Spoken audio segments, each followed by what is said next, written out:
आप लोगों को स्क्रीन नजर आ रही है? जी सर। ओके, सो हम डिस्कस कर रहे थे कि आइडेंटिफिकेशन किस तरीके से आ रही होती है, और हमने बात की थी कि हमने जो रिक्वायरमेंट्स की एवोल्यूशन है उसको किस तरह से मैनेज करना होता है, बिकॉज एवोल्यूशन में जरूरी नहीं है कि हर चीज अनकवर्ड हो जाए और आपके पास सामने आ जाए। कुछ चीजें जो क्लाइंट के पास अवेलेबल होती हैं वो आपसे शेयर कर लेता है, कुछ चीजें होती हैं जो कि लेटर ऑन द प्रोजेक्ट में आपके पास आ रही होती हैं जिसको हम एवोल्यूशन कहते हैं, और कुछ रिक्वायरमेंट्स होती हैं जो कि कस्टमर आपके साथ शेयर करना भूल जाता है या किसी वजह से रह जाती हैं, तो वो कभी भी डिस्कवर नहीं होती, कभी वो प्रोजेक्ट का पार्ट बनती ही नहीं है। और यही वो चीजें होती हैं जो अमूमन बाद में आपके पास प्रोजेक्ट के अंदर एज अ चेंज मैनेजमेंट उसको एड्रेस करना पड़ रहा होता है। Change driven approaches may better accommodate this risk but cannot eliminate it, as late stakeholder identification could still result in the alteration to the project roadmap and release content. इसके ऊपर भी यही वाली बात हो रही है कि हमारे पास जैसे एजाइल मेथोडोलॉजी की हमने जिक्र किया था, सो एजाइल के अंदर हम इसको अकोमोडेट करना, क्योंकि agile is change driven methodology with when it comes to different development वाली साइड की हम बात कर रहे होते हैं। सो उस पर्सपेक्टिव से आपके पास एजाइल को तो आपने यूज कर लिया, लेकिन जब आइडेंटिफिकेशन की बात आती है, आप अज्यूम कर रहे हैं कि आपका कोई की स्टेक होल्डर है, वो की स्टेक होल्डर आपने प्रोजेक्ट में इंगेज ही लेट किया, तो जब वो लेट इंगेज होगा तो उसकी तरफ से जब कुछ चेंजेस आ रहे होंगे या कोई इश्यूज आ रहे होंगे तो आप उनको एड्रेस भी लेट कर रहे होंगे। सो उस पर्सपेक्टिव से अगर देखा जाए, सो आपको स्टेक होल्डर लेट एंगेज करने का जो मतलब है उसका मतलब यह है कि आप चीजों के अंदर चेंजेस को एड्रेस कर रहे हैं, बाद में एड्रेस कर रहे हैं, बिकॉज जितना वो लेट एंटर होगा उतना ही ज्यादा चेंजेस बाद में एंटर हो रहे होंगे। सो आइडेंटिफिकेशन जितनी ज्यादा थॉरो आपने एट द स्टार्ट की होगी, चांसेस आर कि आपको इसकी प्रॉब्लम से गुजरना ना पड़े। सो जो दूसरे एलिमेंट है उसके अंदर complexity of stake holder group आ जाता है, numbers and variety of direct end users, number and variety of the direct end users in their constituency, different approaches, plans, reports, amount of formalities, and the amount of documentation can be customized based on the number of stakeholders each subject matter expert represents. Stakeholders with fewer constituents may be able to represent their stakeholder group without much difficulty.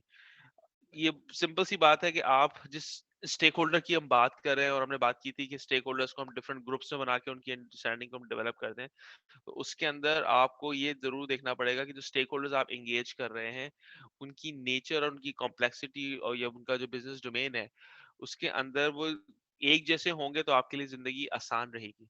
जितने आसान और frequent जिन fewer constituents जिनके पास होंगे, जिनके पास कम contents होंगे चीजों के, उनके साथ चीजों को एड्रेस करना निस्बतन आसान होगा। वो डिफिकल्टी जो आपको नॉर्मली आ रही होती है वो नॉर्मली उसमें नहीं आएगी। जितने ज्यादा डिफरेंट अप्रोचेस के लोग आप एक ही ग्रुप में डालेंगे उतनी ज्यादा कॉम्प्लेक्सिटीज उसके अंदर आ जाएंगी। सो आपने जब ग्रुप बनाना है अपने डिफरेंट स्टेक होल्डर्स का, तो आपने इस चीज को मद्देनजर रखना है कि वो एक जैसी मेंटेलिटी और एक जैसे एरियाज की बात हो रही हो।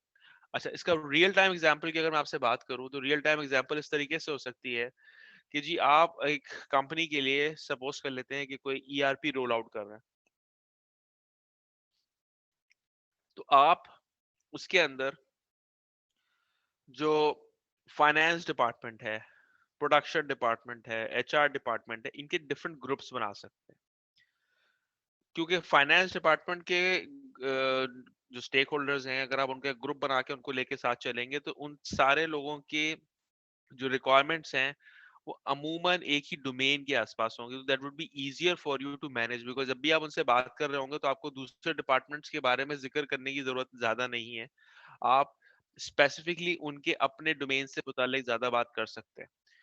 साइमल्टेनियसली अगर आपने एक ग्रुप बना दिया जिसमें आपने फाइनेंस के लोग भी रखे हुए हैं, प्रोडक्शन के लोग भी रखे हुए हैं, मार्केटिंग के लोग, सप्लाई चेन के लोग भी रखे हुए हैं, और दूसरे और लोग भी रखे हुए हैं, एचआर के भी रखे हुए हैं, तो उन लोगों के साथ एड्रेस करना प्रॉब्लम्स को निस्बतन मुश्किल होगा। उसका रीजन ये है कि हर बंदा अपने एरिया को सेफगार्ड करता है। फाइनेंस के जो लोग हैं वो फाइनेंस की चीजों को सेफगार्ड कर रहे होंगे, और बाकी डोमेन के जो लोग हैं वो अपने एरिया सेफगार्ड कर रहे होंगे। तो कीपिंग दैट इन माइंड, आपकी कोशिश ये होनी चाहिए कि आप जो ग्रुप्स बना रहे हैं वो एक जैसे लोगों के ग्रुप हो। Number of interfacing business processes and automating systems,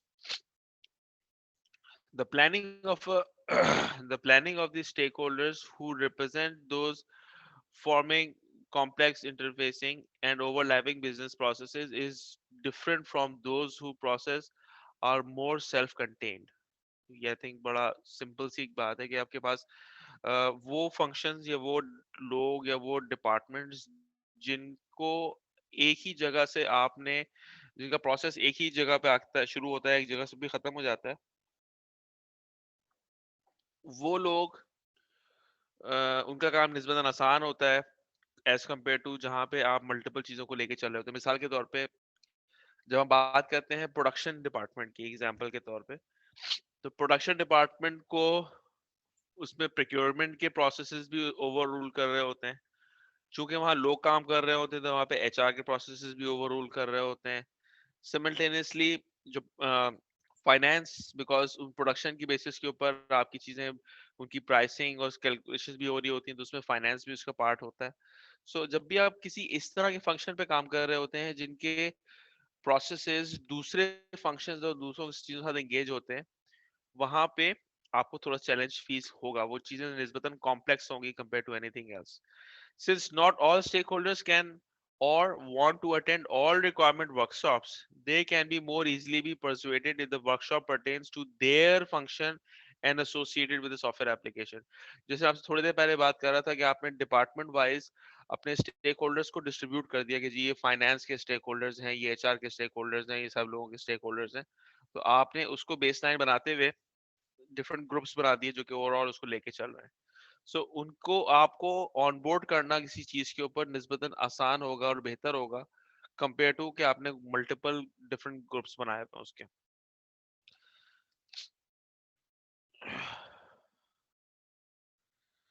okay, attitude और इन्फ्लुएंस की हमारी बात हुई थी कि जब आप बात करते हैं कि आपका एटीट्यूड किस तरीके से है, जब आप कोई नया इनिशिएटिव लेके जाते हैं किसी क्लाइंट के पास और वो उसको किस तरीके से देख रहा है। To assess the stakeholder attitude towards the influence uh, towards an influence over the initiative, factors to consider include the attitude towards the business goals, objectives and solutions approach. यहाँ पे अगर मैं आपसे बात करूं, उसको थोड़ा सा अगर हम डिटेल से एक दफा पढ़ लें, फिर आपको उसको एग्जांपल के साथ डिस्कस कर लेते हैं। Do they believe that the solution will benefit the organization? Will the benefits affect them directly? Will the benefits be accrued elsewhere? किसी और का बेनिफिट हो रहा होगा, किसी और के पास चीजें रिजल्ट्स उसके जमा हो रहे होंगे। Are the possible negative impacts of the initiative on the stakeholders greater than the rewards? Do they believe that the project team can successfully deliver the solutions? ये वो सारी चीजें जिसकी वजह से उनके जो स्टेक होल्डर है या जो आपका क्लाइंट है, जिनके पास अपनी रिक्वायरमेंट लेने आप जा रहे हैं, उनके दिमाग में कुछ डाउट्स आ सकते हैं। एग्जाम्पल के तौर पे, एक अजम्पशन के तौर पे हम ये बात करते हैं कि एक ऑर्गेनाइजेशन के सीईओ ने कहा कि जी हमें ये सिस्टम रोल आउट करना है। उस सिस्टम के रोल आउट के अंदर आपको वो प्रोजेक्ट असाइन होता है।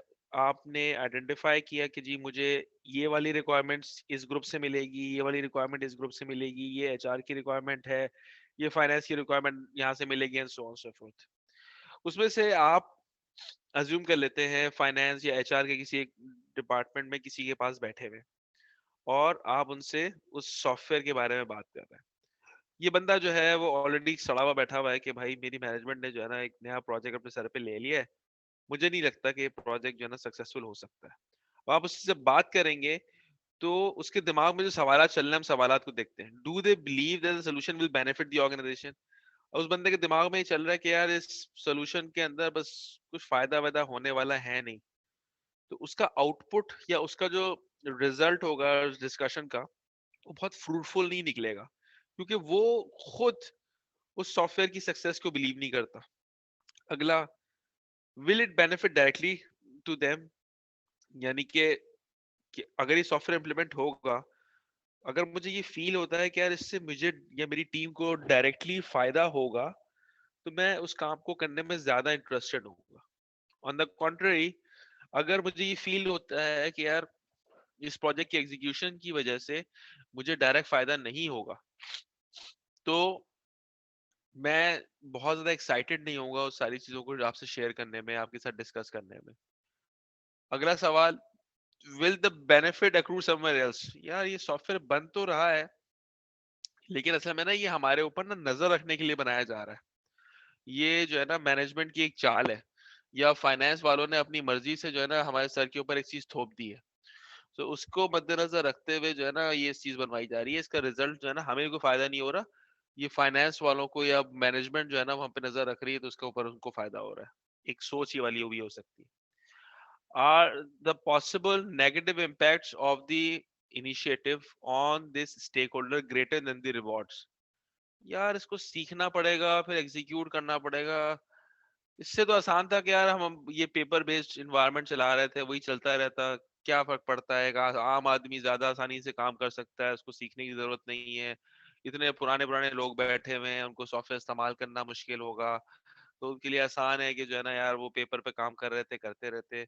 अब क्या जो है ना चेंज करने की जरूरत पड़ गई थी, इस तरह के ख्यालात, बिकॉज उनको ये लगेगा कि इसको सीखना, उसके ऊपर काम करना, उस इनिशिएटिव को एग्जीक्यूट करना ज्यादा मुश्किल है कंपेयर टू कि हम जिस तरह से काम कर रहे थे वैसे ही करते रहते।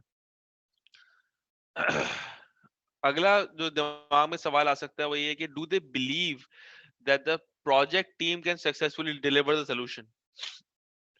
बाज लोगों के दिमाग में ये वाली बात भी होती है कि यार ये जो प्रोजेक्ट टीम इस प्रोजेक्ट को एग्जीक्यूट कर रही है, वो इस चीज को डिलीवर ही नहीं कर सकती। इससे पहले भी यार इस टीम ने बहुत सारे काम करने की कोशिश की थी, लेकिन कुछ नहीं हुआ था। 4 दिन की कहानी है यार, इनको जो है ना एक सिचुएशन आ जाती है दिमाग में और ये काम करना शुरू हो जाते हैं, इससे पहले इन्होंने क्या चीज डिलीवर की है। सो इस तरह के ख्यालात जब आपके पास होते हैं, किसी भी कस्टमर के पास दिमाग में एलिमेंट्स आ जाते हैं, तो आपको जो आउटपुट मिल रहा होगा, बिकॉज आप उससे बैठे हुए पूछ रहे होंगे कि अच्छा जी ये प्रोसेस कैसे काम करता है, आपके डॉक्यूमेंट्स किस तरह से चलते हैं, इनका वर्क फ्लो क्या है, और वो इन चीजों के साथ, इन सवालों के साथ अगर वो दिमाग में लेकर बैठा रहेगा, तो उसका जो रिजल्ट आपके पास आ रहा होगा वो बहुत कंक्रीट नहीं होगा। इसलिए हमेशा ये चीज रेकमेंड की जाती है कि आप एक से ज्यादा लोगों से सिमिलर इंफॉर्मेशन लेते हैं और आप उसको फिर ग्रैब्स करते हैं एक जगह पर। मिसाल के तौर पे आप इस फाइनेंस वाले साहब से जिनसे भी आपकी बात हो रही थी, वो फाइनेंस वाले साहब डिपार्टमेंट में जो काम करते हैं, सिमिलर काम शायद कोई और भी करता होगा, आप उसके साथ भी बैठे हैं, उसको भी रिक्वायरमेंट्स का पार्ट बनाया है। उसके पास हो सकता है इन सवालात में से कुछ सवालात कम हो, आपको वहां से भी कुछ इन्फॉर्मेशन मिलेगी। हो सकता है किसी तीसरे के साथ बैठे जो बहुत एक्साइटेड हो और उसके दिमाग में इस तरह के कोई नेगेटिव सवालात नहीं है, वो जब आपको रिजल्ट शेयर कर रहा होगा तो उसके पास ज्यादा एक्साइटमेंट होगी, उसके पास से जो चीजें आपको मिल रही होंगी वो निस्बतन बेहतर होंगी। सो इसलिए मल्टीपल लोगों से आप सिमिलर क्वेरीज कर रहे होते हैं, सर्वेस कर रहे होते हैं, ताकि आपको चीजों का आंसर मिल रहा हो। ओके,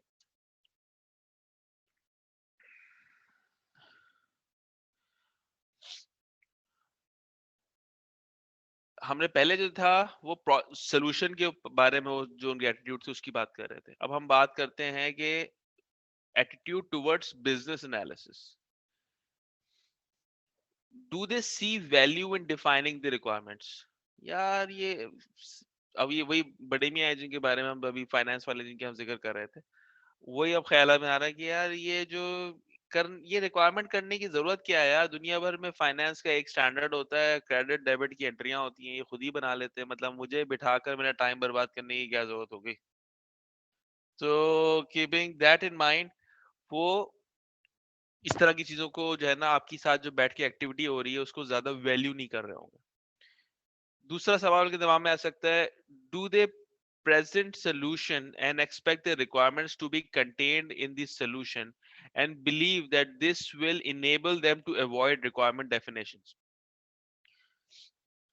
यहाँ पर आप उसको जब बात करते हैं, जब आप उनके दिमाग में जो सवाल आ रहा है कि यार ये जो हम एक्टिविटी कर रहे हैं, उस एक्टिविटी के रिजल्ट में कोई फायदा होगा भी कि नहीं होगा। मतलब मैं एक ही चीज को डिफाइन करूं बैठ के।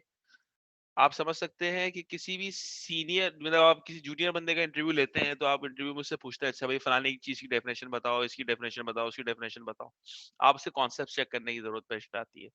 लेकिन जैसे जैसे आप सीनियर होते जाते हैं, आपसे कोई कॉन्सेप्ट्स नहीं पूछता, कॉन्सेप्ट्स के ऊपर बात नहीं की जाती। अमूमन खासा मायूब समझा जाता है कि जब आप किसी से उस कस्टमर के बारे में आप कोई बिल्कुल बेसिक सी चीजें पूछ रहे हो। आप चूंकि ऑर्गेनाइजेशन में नए हैं, उस ऑर्गेनाइजेशन के अंदर बिजनेस एनालिसिस कर रहे हैं, उनकी एग्जिस्टिंग सॉल्यूशंस के ऊपर काम कर रहे हैं, सॉफ्टवेयर के ऊपर पूछ रहे हैं, बाकी रिक्वायरमेंट्स कैसे मैनेज होंगी, तो आप बहुत बेसिक बेसिक से सवाल पूछ रहे होंगे, डेफिनेशन से रिलेटेड चीजें पूछ रहे होंगे, बेसिक कॉन्सेप्ट से रिलेटेड आप सवाल कर रहे होंगे। So keeping that in mind, हो सकता है कि वो बहुत ज्यादा एक्साइटेड ना हो कि यार मुझे इन चीजों के बेसिक से आंसर्स देने पड़ रहे हैं। सो बिजनेस एनालिसिस की एक्टिविटी, ओवरऑल जो एक्टिविटी है उसको जो है ना वो बहुत ज्यादा वैल्यू नहीं कर रहे। अगली चीज हो सकती है वो ये है कि जी, attitude towards collaboration.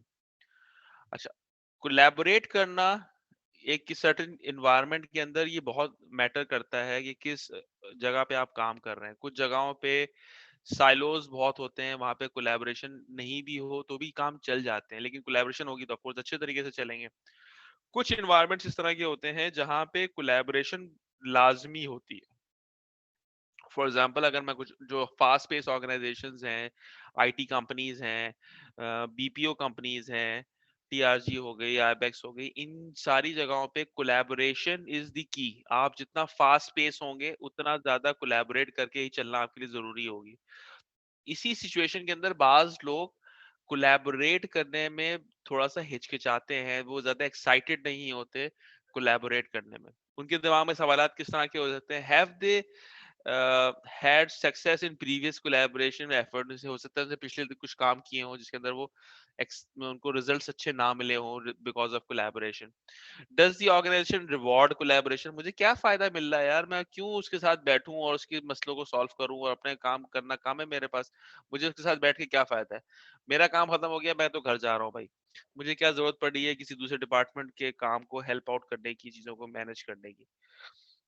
Is the organization hierarchical in nature rather than being team based? जैसे मैंने आपसे कहा कि अमूमन जो फास्ट पेस ऑर्गेनाइजेशंस होती हैं वहां पे टीम्स के ऊपर सिचुएशन चल रही होती है, वहां पे लोग ये डिस्कस कर रहे होते हैं कि जो टीम्स हैं उनका क्या फंक्शन है, उनकी एग्जीक्यूशन किस तरह से चल रही है।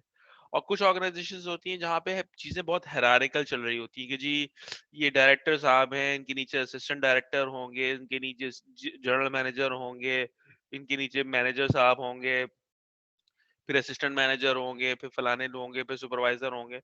तो आपकी इंफॉर्मेशन इन मल्टीपल लेयर से होके जगह जगह पहुंच रही होती है। तो ऐसी जगहों पे अमूमन जो चैलेंज आता है वो चैलेंज ये वाला भी आता है कि मैं एक असिस्टेंट मैनेजर होके मैं क्यों किसी जो है ना जूनियर के साथ बात करूं, या मैं कोई डायरेक्टर होके मैं किसी जूनियर के साथ क्यों बात करूं। तो इस तरह के प्रॉब्लम्स भी आ रहे होते हैं कि कोलैबोरेट क्यों किया जाए, मैं क्यों क्यों क्यों चाहूँ किसी की हेल्प करना। बाज दफा लोगों के पर्सनल एजेंडाज भी होते हैं, सही ना, are their personal agendas the norm. मिसाल के तौर पे अगर आप किसी सरकारी ऑर्गेनाइजेशन की बात कर रहे हैं, मैं ये नहीं कह रहा कि वहां पे कोई लोग गलत काम करते हैं बहुत ज्यादा, लेकिन वहां पे एग्जाम्पल ज्यादा रेलिवेंट होती है बिकॉज अमूमन प्राइवेट ऑर्गेनाइजेशंस के अंदर इस तरह के लोग जो है ना वो बहुत जल्दी सिस्टम से आउट कर दिए जाते हैं। सो गवर्नमेंट ऑर्गेनाइजेशन का अगर हम जिक्र निकालते हैं, या पुराने जो हमारे बैंक से अगर हम उनका जिक्र निकालते हैं, तो वहां पर हो सकता है लोग ये सोच रहे हो कि यार ये मैं मैनुअल तरीके से ये काम कर रहा था ना, तो इसके अंदर यार चार पैसों की बचत हो जाती है, किसी का काम फंस रहा होता है तो थोड़ा सा मुझे थोड़ी सी मिठाई विठाई खिला देता है तो मेरे काम आगे बढ़ जाते हैं, तो यार वो बच्चों की फीस पूरी हो जाती है, या वो मेरी गाड़ी का पेट्रोल डल जाता है, या मेरे पास नया मोबाइल फोन आ जाता है, सो ऑन सो फोर्थ। अब ये सिस्टम आ जाएगा ना तो यार ट्रांसपेरेंसी आ जाएगी यार, फिर तो कोई मसला ही नहीं है, वहां से बटन दबाया यहाँ से काम हो गया, इधर से बटन दबाया उधर से रिपोर्ट निकल गई, किसी को कोई इन्फॉर्मेशन चाहिए थी वो मिल गई। जहां मैं ये काम जो है ना 3-3 दिन 4-4 दिन या हफ्ता हम लगा के हम ये काम कर रहे होते थे, अब तो ये काम क्लिक्स के ऊपर आ जाएगा। तो यार बड़ा मसला हो जाएगा यार, हमारी तो फिर अहमियत ही खत्म हो जाएगी, लोग हमें पूछेंगे ही नहीं। क्या हो गया यहाँ पे, पर्सनल एजेंडा आ गया लोगों का चीजों के ऊपर, तो इसकी वजह से भी लोग कोलैबोरेट नहीं करना चाहते। सो ये एटीट्यूड्स डिस्कस करने का मकसद ये था कि जब हम कस्टमर के साथ बैठे हुए हैं, क्लाइंट के साथ बैठे हुए हैं, और वो आप एज एन आउटसाइडर उनके साथ इंटरेक्ट कर रहे हैं, तो ये वो सारी चीजें भी होती हैं जिसकी वजह से आपको प्रॉब्लम्स का सामना करना पड़ रहा होता है। ठीक है। Similarly, attitude towards the sponsor, on cost functional efforts do all SMEs यानी subject matter experts support the sponsor. Subject matter experts हमने कई दफा पहले भी डिस्कस किए हैं। सब्जेक्ट मैटर एक्सपर्ट्स वो लोग होते हैं जो कि एक सर्टेन डोमेन के अंदर अपनी एक्सपर्टीज रखते हैं। ठीक है। सो ऐसे लोग अमूमन बड़े चौड़े होके अपने कामों के अंदर बैठे हुए होते हैं कि जी मैं तो एक सब्जेक्ट मैटर एक्सपर्ट हूँ, मैं तो इस एरिया को बहुत अच्छी तरह समझता हूँ, किसी को कोई भी मसला होगा, कोई भी मामला होगा तो आएगा मुझसे आके बात करेगा, मुझसे आके पूछेगा। सो ऐसे लोग जो होते हैं वो बड़े एटीट्यूड के साथ अपने काम को, अपनी चीजों को एग्जीक्यूट करा रहे होते हैं। इनके पास बहुत सारे लोगों का एक आर्ग्यूमेंट ये भी होता है कि यार ये जो प्रोजेक्ट है ना, ये बनवा कौन रहा है, ये मैनेजमेंट करवा रही है, तो भाई ये तो जो है ना मैं करूंगा ही नहीं। मिसाल के तौर पे अमूमन कंपनीज के अंदर दो तरह के लोग होते हैं, दो तरह के यूजर्स होते हैं। एक यूजर फंक्शन होता है, जैसे आपका फाइनेंस डिपार्टमेंट हो गया, एचआर डिपार्टमेंट हो गया। ठीक है। फिर एक और फंक्शन होता है जैसे हम लोग कहते हैं आईटी या एमआईएस डिपार्टमेंट होता है। ठीक है ना, जिनका काम होता है कि वो सॉफ्टवेयर्स को लेकर आए और लोगों के लिए चीजों को हेल्प आउट कर रहे हैं। ओके। ऐसी सिचुएशन के अंदर अगर कोई यूजर डिपार्टमेंट कहता है कि यार ये सॉफ्टवेयर खरीद लेते हैं या इसका लाइसेंस हम ले लेते हैं, इससे हमारे काम के अंदर ये आसानी आएगी, और तमाम चीजें एक बिजनेस केस बना के उसको मैनेजमेंट से अप्रूव करवा लेते हैं। जब आईटी के पास चीज आती है कि भाई ये तो हमारे पास अप्रूव हो गया है, तो यार इसको हम इम्प्लीमेंट करने जा रहे हैं, तो फिर आईटी वालों का एक थोड़ा सा ईगो हर्ट हो जाती है कि यार आपको चाहिए था तो आप हमसे बात कर लेते, हम आपके लिए डेवलप कर देते, या हम आपके लिए बेहतर वेंडर अवेलेबल कर देते हैं, सो ऑन सो फोर्थ। क्या हुआ कि जो क्रॉस फंक्शनल एफर्ट्स थी ना, ये एक डिपार्टमेंट से दूसरे डिपार्टमेंट वाली, उसके अंदर क्या हुआ कि आपने इसलिए सपोर्ट नहीं किया बिकॉज इसका स्पॉन्सर कोई और बन गया। यूजर डिपार्टमेंट जो था ना वो उसका स्पॉन्सर बन गया, उसने अपने बजट से एक सॉफ्टवेयर अरेंज कर लिया, ये सब चीजें अरेंज कर ली। Similarly, are there SMEs who would prefer another sponsor? वही वाली बात कि यार जो सब्जेक्ट मैटर एक्सपर्ट है या जो सॉफ्टवेयर टीम है जिसने इसको इम्प्लीमेंट करना है, वो खुद से ये कह रहे हैं कि यार ये हमारे पास होते ना, यार ये हमारे आईटी हेड की तरफ से आ रहा होता तो हम चलो मान भी लेते, ये तो आ भी जो है ना यूजर डिपार्टमेंट की तरफ से रहा है, तो यार इसकी इम्प्लीमेंटेशन के लिए यार क्या आदमी एफर्ट करे, किस तरह से करे, बिकॉज आपके ग्रजेस आ गए उस स्पॉन्सर की तरफ से जिसके कहने के ऊपर ये सॉफ्टवेयर इम्प्लीमेंटेशन हो रही है। सिमिलरली, टीम मेंबर्स के अगेंस्ट भी आपके एटीट्यूड हो सकते हैं। हो सकता है कि जो लोग ये काम एग्जीक्यूट करा रहे हैं, आपको उनके खिलाफ कोई पर्सनल ग्रजेस हो सकता है आपको उस टीम के जो एटीट्यूड है उसके बारे में कुछ शिकायतें हो।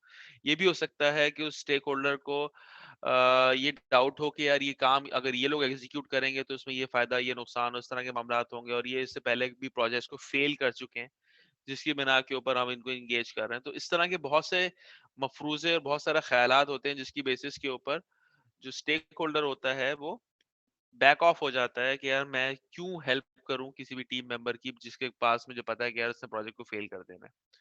सो these are the influence attitudes. ठीक है। अच्छा, सिमिलरली जब हम बात करते हैं इन्फ्लुएंसेस की, तो कुछ लोग उस प्रोजेक्ट को, ओवरऑल उस प्रोजेक्ट के बारे में ही नेगेटिव थॉट्स के साथ होते हैं कि यार ये प्रोजेक्ट तो आने ही नहीं चाहिए था, ये चीज तो होनी नहीं चाहिए थी, ये जो सॉफ्टवेयर आ रहा है ना, इस सॉफ्टवेयर की आने की जरूरत ही नहीं थी, बिकॉज हमारे पास शायद कोई सिमिलर सॉफ्टवेयर ऑलरेडी एग्जिस्ट कर रहा है, ये पैसे का ज़या है, ये फलाना है, ये तो चीजें अपनी मर्जी के हिसाब से चीजें चलाने की बात हो रही है। तो ओवरऑल हमने मल्टीपल लोगों की बात की कि क्रॉस फंक्शन टीम्स के ऊपर हो गया, हमने कहा स्पॉन्सर के बारे में भी मामला हो सकता है, इस तरह से प्रोजेक्ट इटसेल्फ जो है उसके ऊपर भी लोगों को डाउट्स हो सकते हैं। Similarly, organizations, there are usually formal and informal structures within the organizations. ये आप सबको अंदाजा है. फॉर्मल स्ट्रक्चर ये हो जाता है कि जी कौन किसको रिपोर्ट कर रहा है, किस तरह से मामला हो रहे हैं. लेकिन इनफॉर्मल स्ट्रक्चर्स ये होते हैं कि कौन किस बंदे की बात कितनी ज्यादा सुनी जाती है, जिसको हम लोगों ने अमूमन चहीता, ब्लू आइट किड या इस तरह के लफ्जों में याद कर रहे होते हैं कि जी मैनेजमेंट का चमचा है वगैरह वगैरह. इन एक्चुअल होता ये है कि आप किसी भी ऑर्गेनाइजेशन में देखें, एक फॉर्मल स्ट्रक्चर होता है कि आप किस तरीके से एग्जीक्यूट करेंगे, कौन किसको किस तरह से रिपोर्ट करेगा. साइमल्टेनियसली जब हम बात करते हैं कि उस ऑर्गेनाइजेशन के अंदर इनफॉर्मल स्ट्रक्चर्स कौन से एग्जिस्ट कर रहे हैं, सो वो भी बहुत मैटर करते हैं, बिकॉज ये तमाम लोग किसी ना किसी तरीके से फॉर्मली या इनफॉर्मली आपके प्रोजेक्ट को अफेक्ट कर रहे होते हैं. सो there are usually formal and informal structures within the organization, and one's title or a job role, while it can provide what is called authority or personal power, does not always reflect the actual importance or the authority of a stakeholder has. सही है. बाज लोग title exist कर रहा होता है उनके पास कि जी वो सीनियर डायरेक्टर है या फलाना है, और अपेरेंटली उनकी बातों से फील हो रहा होता है या उनकी डेजिग्नेशन को देख के समझ आ रहा होता है कि शायद उनके पास सर्टेन अथॉरिटी एग्जिस्ट करती है. हाउएवर उस ऑर्गेनाइजेशन के अंदर उनकी बात सुनी कितनी जाती है, ये भी बहुत ज्यादा मैटर करता है. सो वंस अगेन हम बात कर रहे हैं एटीट्यूड और इन्फ्लुएंस की, तो ये लोग उस प्रोजेक्ट को इन्फ्लुएंस कर सकते हैं, उस ऑर्गेनाइजेशन को इन्फ्लुएंस कर सकते हैं. ओके.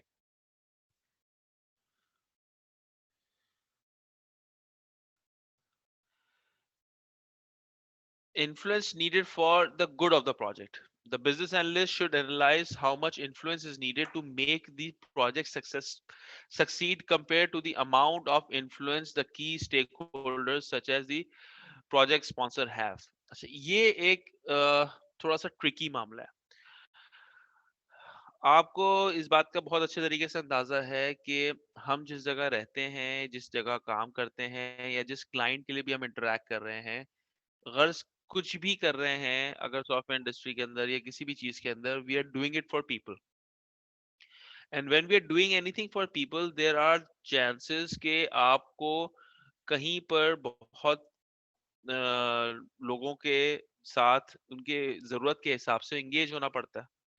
सो कुछ लोग इस बात पे खुश रहते हैं कि यार हमें टाइमली अपडेट मिलती रहे, हमसे पूछगछ होती रहे कि अच्छा भाई ये कैसे होगा, ये कैसे होगा, हमें इम्पोर्टेंस फील कराई जाए, तो उनके काम, वो डिसीजंस उनके हक में होते रहते हैं.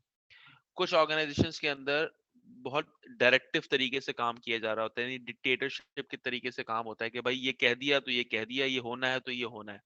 डिपेंड करता है कि आप किस ऑर्गेनाइजेशन में हैं, वहाँ की मैनेजमेंट की मेंटालिटी क्या है, and so on so fourth. So keeping that in mind, आप जिस जगह काम कर रहे होते हैं उसके हिसाब से चीजों को देख रहे होते हैं. तो बिजनेस एनालिस्ट जिसका काम स्टेक होल्डर एनालिसिस है, उसने ये भी देखना है कि आया ये लोग, ये प्रोजेक्ट्स जो जहाँ पे ये एग्जीक्यूट हो रहे हैं, वहां पे कौन बंदा है जो कि मुझे पॉजिटिव तरीके से मेरे प्रोजेक्ट को इन्फ्लुएंस कर सकता है. सो उस पर्सपेक्टिव से अगर देखा जाए तो आपने उन लोगों को उनकी नीड के हिसाब से एड्रेस करना होता है. सो आपने इन चीजों को बहुत ख्याल रखना है चीजों का. For example, for a large complex project requiring many internal and external resources, the project will need a sponsor who has effective relationship with the funding groups to ensure that the adequate requirement resources are available for the project. Example मैं आपके साथ share करता हूँ अमन foundation की. ठीक है, अमन foundation के अंदर अमन फाउंडेशन इटसेल्फ एक ऑर्गेनाइजेशन है जहाँ पे बहुत सारे लोग हैं, पूरा डिपार्टमेंट है, तमाम चीज़ों के लिए एग्जिस्ट करता है, तमाम लोग उन चीज़ों को समझते हैं और बहुत एरिया, बहुत टाइम से उसका पार्ट है और एग्जीक्यूशन रखते हैं. So, वहां पर जब उनको अपनी एम्बुलेंस सर्विस एक्सपेंड करनी है या लॉन्च करनी है, तो उनको उस काम के लिए बहुत सारे पैसों की जरूरत पड़ती है. इसी तरह से जब उन्होंने अपनी जो एम्बुलेंस सर्विस थी, जब कराची में वो चल रही थी, तो उन्होंने अपने पैसे, अपने पास जो डोनेशंस आ रहे थे वहां से मैनेज किया. जब वो यही सर्विस लेकर इंटीरियर सिंध में मूव किया उन्होंने, तो उनको एक सब्सटेंशियल अमाउंट था जो कि चाहिए था। तो उन्होंने इस फंडिंग के लिए गवर्नमेंट ऑफ पाकिस्तान यानी सिंध गवर्नमेंट के साथ इंटरेक्ट किया कि हमें जो है ना फंडिंग की रिक्वायरमेंट थी। ऐसी जगह पे आके फिर वो गवर्नमेंट की रिक्वायरमेंट्स आ जाती हैं, उनकी प्रॉब्लम्स आ जाती हैं, फंड रिलीज होने के मसले मसाइल होते हैं। सो उस पर्सपेक्टिव से उन्होंने ये किया कि कुछ ऐसे लोगों को अपने बोर्ड का पार्ट बना लिया जो कि सिंध गवर्नमेंट में एक सर्टेन इन्फ्लुएंस रखते हैं। सो उस पर्सपेक्टिव से उनको जो बेनिफिट हुआ वो ये हुआ कि जब वो बोर्ड मेंबर्स अपने इन्फ्लुएंस को यूज कर रहे थे तो उसकी वजह से उनकी पेमेंट उनके पास उनके रिलेटेड जो डिसीजंस थे वो निस्बतन आसानी से होना शुरू हो गया और they become the project sponsors in light of the Sindh government. Although के पीछे सारी चीजों की मैनेजमेंट अमन फाउंडेशन की अपनी थी, लेकिन फॉर प्रोजेक्ट मैनेजमेंट स्टेक जो स्टेक होल्डर्स आइडेंटिफाई हुए हुए थे वो लोग थे जो कि सिंध गवर्नमेंट में डिफरेंट लेवल के ऊपर अपना इन्फ्लुएंस रखते थे। सो उसका फायदा ये हुआ कि वो प्रोजेक्ट एग्जीक्यूशन की तरफ चला गया। सो ये भी बहुत जरूरी होता है कि एज अ बिजनेस एनालिस्ट आप चीजों को आइडेंटिफाई करते हैं कि यार कौन सी चीज या कौन से लोग हैं जो कि मुझे मेरे काम को पॉजिटिव तरीके से एग्जीक्यूट कराने में हेल्प कर सकते हैं, तो मैंने उनको एग्जीक्यूशन का पार्ट बनाना होता है। Similarly influence with other stakeholders, ये हम ऑलरेडी बात ऊपर कर चुके हैं। Within the most organisation there are informal ways of influencing occurs. It is the best way to be aware of the informal influence structure. For example, if there are stakeholders who consider themselves project champions, they can be helpful in converting those who are less enthusiastic and even outwardly hostile towards the project propose the designated outcomes.